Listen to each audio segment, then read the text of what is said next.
Este free speech, bom, vamos falar do ataque que aconteceu ontem, dia 8 de abril, na província de Sofala, concretamente no distrito de Maringue. Será que estamos de volta à era de escoltas na Estrada Nacional número 1 ou isto é um evento corriqueiro que aconteceu ali? Mas outras questões que surgem, será que os homens da Renamo continuam com armas para poderem fazer estes ataques, uma vez que no processo de reconciliação, porque este país vive de reconciliação todas as vezes, houve o tal chamado DDR, que é o processo de desmobilização, desarmamento e reintegração dos homens da Renamo, o que iria culminar com a entrega das armas por parte deste partido. Ou seja, se celebrou o fato de que Renamo havia entregado as armas e terminado tudo. Eu não quero aqui culpar a Renamo. É importante perceber aqui o meu ponto. Eu trago 2 pontos para percebermos o que é que pode estar a acontecer ali neste momento. Este evento acontece um dia depois do lançamento da tal tocha da unidade que eu chamo de tocha de hipocrisia. E por que chamo de tocha de hipocrisia? É que, meus amigos, nós estamos a ignorar os problemas que nos levaram até estes conflitos. Os problemas começam desde o momento da própria luta de libertação de Moçambique. Todos nós sabemos como é que foi este processo ao longo do decurso da guerra. Primeiro foi a morte de Mongane, que até hoje a maior parte da sociedade, inclusive eu, duvido das circunstâncias em que este indivíduo morreu. Passado esta situação, a forma como, por exemplo, o Machel se torna o líder deste movimento, se torna na sequência o presidente do país, é também uma circunstância que até hoje não ficou claro, porque as pessoas que deveriam assumir a posição após a morte do Mongane foram neutralizados, silenciados, mortos, perseguidos. E isso ninguém fala. Hoje, as pessoas, quando olham para a imagem do Machel, estão a olhar para um herói.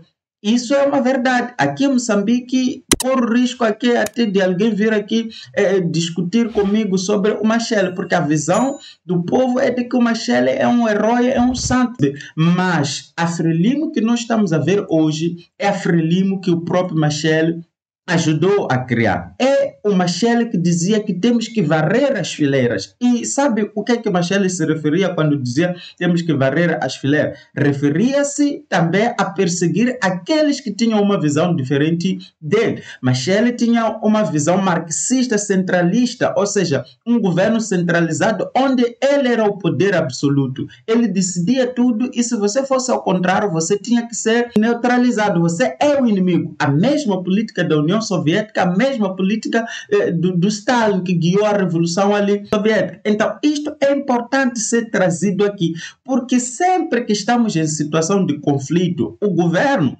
sempre aparece a dizer, estamos dispostos a negociar. Mas, na verdade, eles não estão a negociar, porque o problema que levou o governo a entrar em guerra civil com a Renamo é justamente o mesmo problema que temos até hoje. A Frelimo se vê como um partido único e que tem direito de governar o país por meramente ter sido partido libertador. Isso está claro para todos nós. Então, o que é que eu quero dizer com isto? Quero dizer que nunca se resolveu nenhum conflito, nunca houve uma reconciliação de verdade. As pessoas que foram mortas durante os últimos dias da Guerra de Liberação de Moçambique e depois, no momento em que o Machel dizia vamos fazer a varredura, vamos fazer limpeza contra os inimigos que se colocaram em frente dos nossos canos, estas pessoas, muitos deles foram mortos injustamente. Por quê? Porque tinham uma visão diferente do Machel.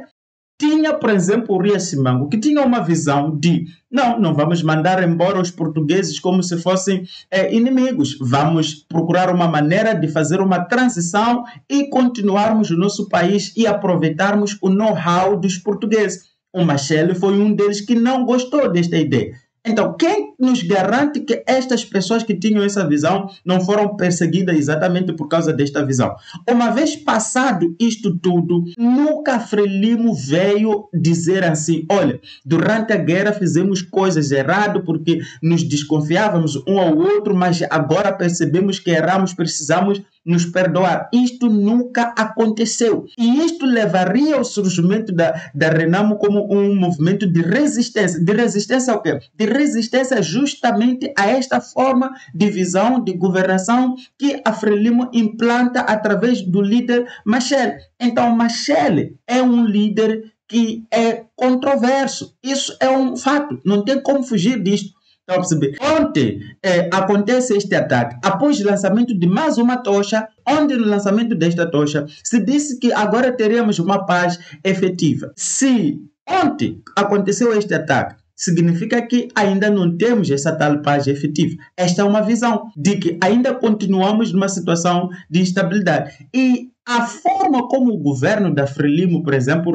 resolveu responder às manifestações que eles chamaram de manifestações violentas, quando sabem muito bem que não são manifestações violentas, eles criaram a violência para poder justificar a própria ação, eles simularam a saída dos reclusos, eles usaram carros dos militares para abrir armazém, para confundir a sociedade. Esta estratégia aqui é a estratégia que a Frelimo sempre usou. Quando quiseram perseguir o Rias Simango, disseram que acusaram ele de ser o conspirador e usaram isso como justificativa para o perseguir e o liquidar. Forçaram a se retratar em público, toda aquela confusão.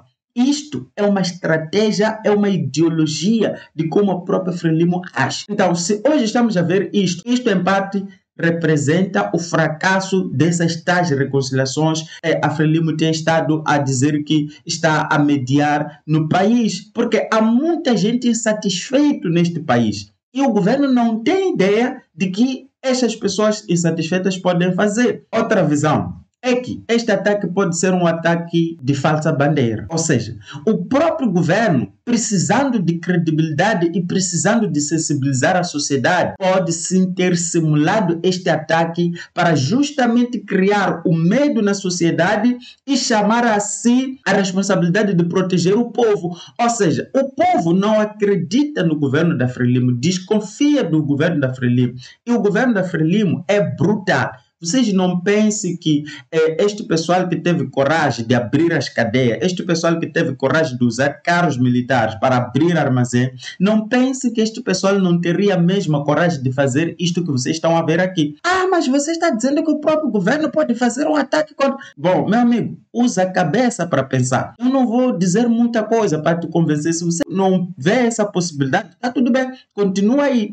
Mas a minha visão, o segundo ponto, é que neste momento, por exemplo, o lançamento da tocha é uma coisa que a sociedade questionou. Qual é a necessidade de gastar 30 milhões para lançar uma tocha que já lançamos várias vezes e não mudou nada? Frelimo sabe que aquilo é hipocrisia, sabe que aquilo não vai mudar nada, mas a Frelimo pretende domar a opinião pública na ideia de que estou a fazer alguma coisa. Olha só, o governo está se esforçando para trazer paz. Então, para continuar neste esforço e convencer as pessoas, o que o governo pode fazer? Esta é uma das coisas. Operação Falsa Bandeira. Os próprios militares, os próprios policiais podem ter feito este ataque.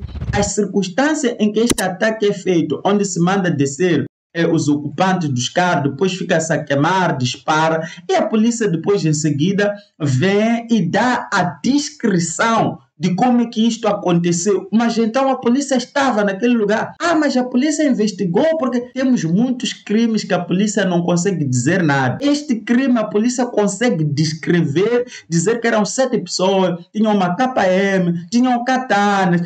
Então eu digo para vocês, das duas uma, ou estamos perante o retorno da instabilidade no centro do país devido ao surgimento de grupos descontentes e que o governo, na sua forma de resolver os problemas, que é reprimir as pessoas, acaba criando espaço para que esses grupos existam. Esses grupos não vão desaparecer. As pessoas, quando vê que seus problemas não estão sendo resolvidos, as pessoas procuram formas de resolver o seu problema. Podemos estar perante a esta situação. E se disserem que são homens da Renamo, a pergunta é, então vocês levaram as armas da Renamo no processo DDR, sim ou não? E o outro ponto é, isto pode ser uma falsa bandeira, o próprio regime criando o caos para oferecer uma solução.